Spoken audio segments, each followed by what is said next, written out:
Ito naman po mga bossing ko ang power of 3. Kung kayo po ay isa sa mga sobra-sobra na ang mga pagsubok na pinagdadaanan at feeling po ninyo ay lagi na lamang po kayong minamalas or may kakambal kayong kamalasan, gamitan nyo po ng ganitong power of 3 mga bossing. Humarap po kayo sa may silangan na bitbit ang tatlong sangkap.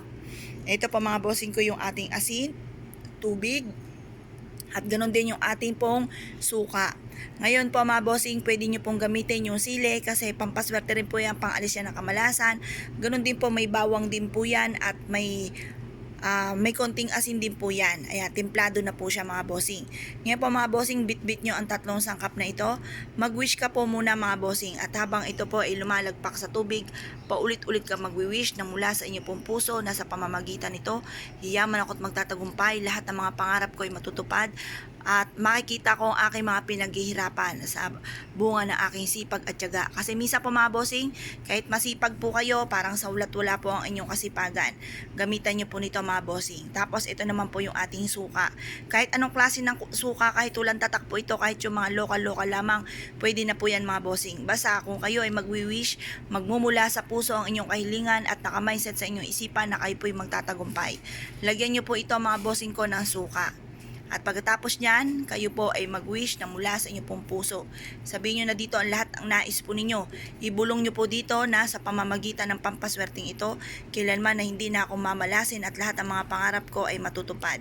Sa pamamagitan ng pampaswerteng ito, bukod sa aking sipag at tiyaga, ay makikita ko na ang aking pong mga pinagsisipagan. Magkakaroon ako ng mga bagay na matagal ko nang pinapangarap. Ibulong nyo po dito sa tubig na may suka at saka konting asin mga bossing. At ito po mga bossing, ko ibibilad nyo sa sinag ng araw hanggang alas 8 po ng umaga. Makalipas ng alas 8 ng umaga, kunin nyo ito. Ilagay nyo po ito sa may likod ng pintuan ng main door. Pwede rin po ito sa may ilalim ng inyong higaan. Pwede rin ito sa tapat ng pintuan or bago pumasok ng inyo pong pintuan mga bossing. Makakatulong po ito para dyan pala sa pintuan nyo harang na ang kamalasan at masimot na kung ano man ang mga kamalasan yung pinagdadaanan na siya nagdudulot ng sobrang paghihirap, away-away, apple of the eye ka lagi ng mga taong chismoso-chismosa at kahit anong gawin natin kayod ay sa walat-wala. Kaya mainam na subukan nyo po ito, huwag ka na magpatumpik-tumpik pa. Proven po ito na maswerte. Basta ang ating pong tubig ay hindi po magdudumi, okay po yan. Kapag nakita nyo madumi na, umuunti po siya, huwag nyo hayaan na masisimot po siya at masasaid. Ito po itapon nyo lang sa lababo, hugasan nyo po itong mabuti at pagkatapos, gumawa po muli kayo ng ganitong mga pamamaraan.